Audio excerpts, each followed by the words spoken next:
Welcome to Tamayo Creative. Take one. Well, He reads off a script. Don't believe him. yeah. All right.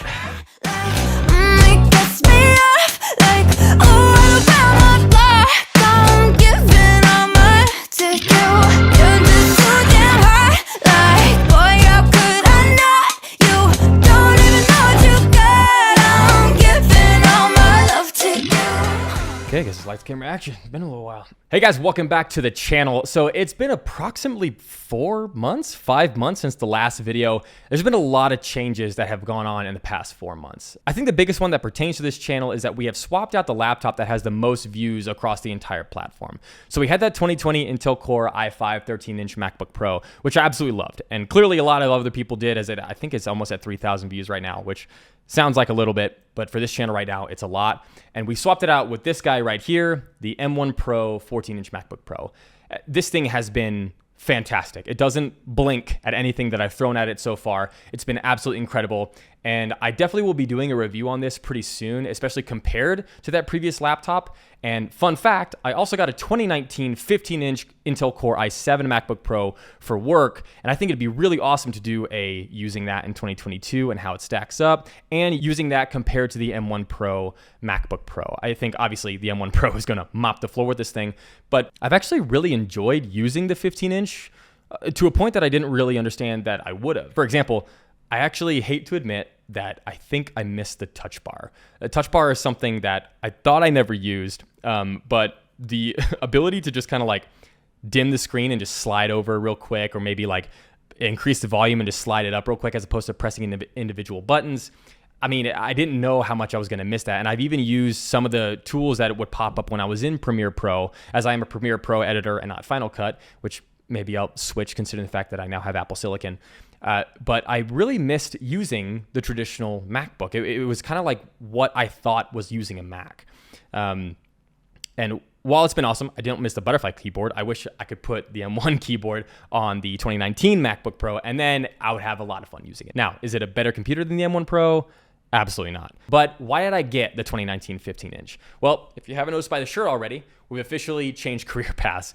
And after 4 years, almost 4.5 years of teaching myself Photoshop, teaching myself graphic design, teaching myself Premiere Pro, After Effects, whatever it is, I am now the graphic designer and the brand manager of Utah basketball here at the University of Utah for the Pac-12. I am so excited that this has finally come to fruition. This is a direction that I really wanted to go.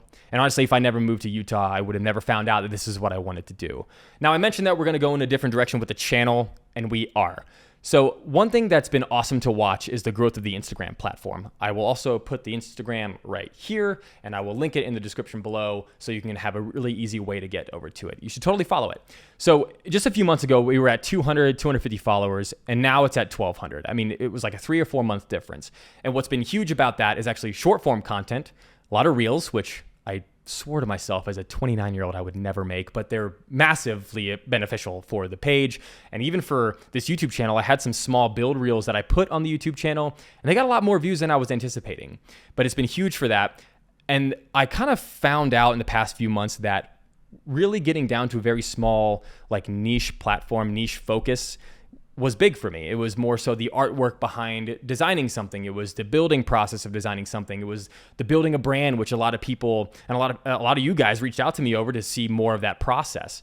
And I think that's what we're going to do with this channel. We're going to go more in an artful direction, more in a process direction, more of how I build what I build for the University of Utah, for these NBA and NFL clients, and any additional clients that we receive along the way. Now, with all the good news and all the changes coming into fruition, I'm not just going to leave you there. I'm going to give this video a little bit more substance than that. So just what I said a second ago about branding and how I built a brand, that's what today is going to be about, is how I built my first brand and look and design for the University of Utah men's basketball here for the 2022-2023 season. So if you're going to Google how to build a brand, you're going to get several steps. 1, to research your target audience and your competitors. 2, pick your focus and personality. 3, choose your business name. 4, write your slogan. 5, choose the look of your brand. 6, design your brand logo. And 7, apply your branding across your business. Now, in this case, I'm kind of in a special slot. I don't have to come up with a logo. We're the University of Utah. It's 2U's. I don't have to come up with a color scheme. We are red, white, and black. I don't have to come up with a slogan. That's going to be a coaches and an athlete thing once this new staff and this new team figures out who they are. So I basically just had to come up with a look, and I was going to go and take you through my step-by-step process on exactly how I created the look for the men's basketball 2022-2023 Pac-12 season. After doing a bunch of research on other programs, I was seeing consistencies on colors, textures, patterns, words, fonts, text. I mean, you can name the different consistencies that a lot of these had. One thing that I really appreciated was that there was definitely a creative aspect behind all of these graphics from other schools and other programs, but they had this unified look. So they were given some freedom to create whatever they wanted as long as they stayed within a certain aesthetic. And I was like, okay, so how do we do that here? So for my process on creating this look, obviously we have our colors, red, white, and black. But what I really wanted to take was a bunch of different font options. I started with a font called Impact, which I thought was really minimal but very powerful at the same time. And luckily I had a coworker come up to me and tell me that we had rights and we owned the entire Acumen Pro family, which gave me about 1 million additional options, very similar to Impact, the font that I had originally tried to create with. Except we stayed within the boundaries of the university. And I was able to come up with a different version of Acumen Pro to be the more bold versions, and also really use the standard Acumen Pro spaced out for almost like a signature at the bottom of every single Utah basketball graphic. And I'll show you exactly what I'm talking about right here. That's just a really clean Utah basketball, the bottom of everything, keeping everything a lot more consistent.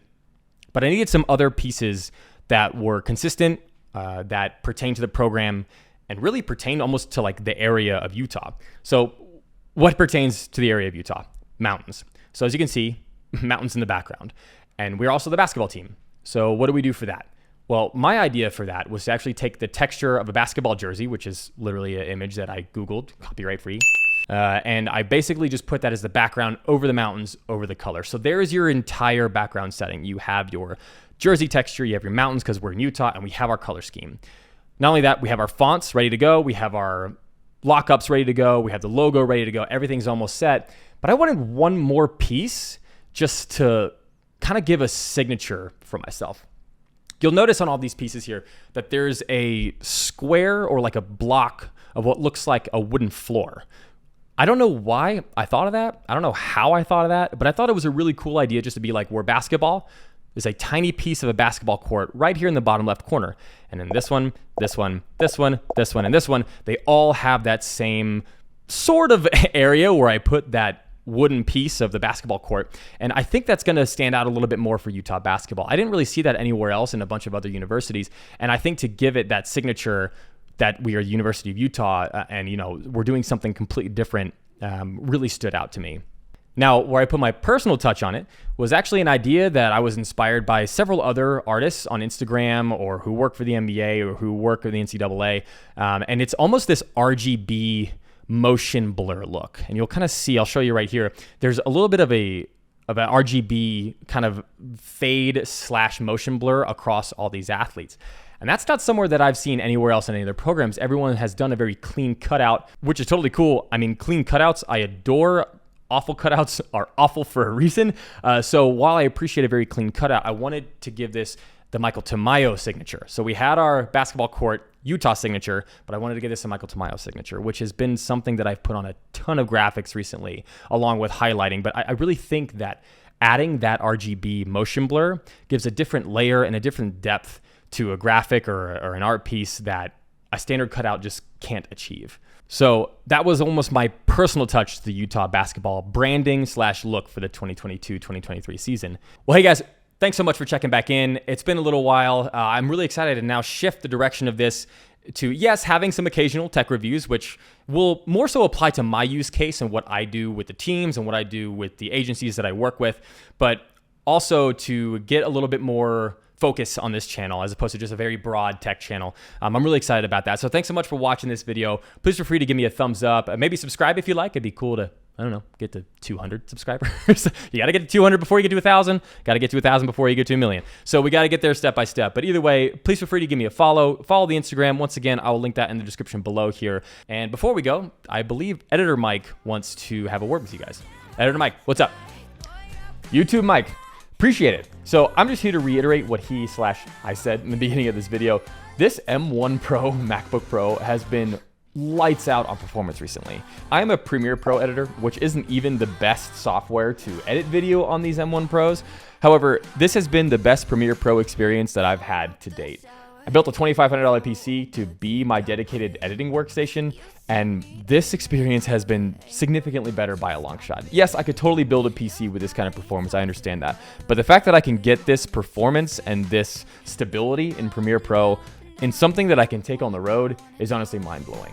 It's been an absolute joy to have, and honestly, if you're looking at getting an M1 Pro, I highly recommend it. The performance is significantly better than that of the previous 13-inch MacBook Pro that I had, and it's light years ahead of this 15-inch that work has lent me for my job. So either way, guys, like I said a minute ago, make sure you give us a thumbs up, maybe a subscription if you're feeling super generous, and we'll catch you in the next one.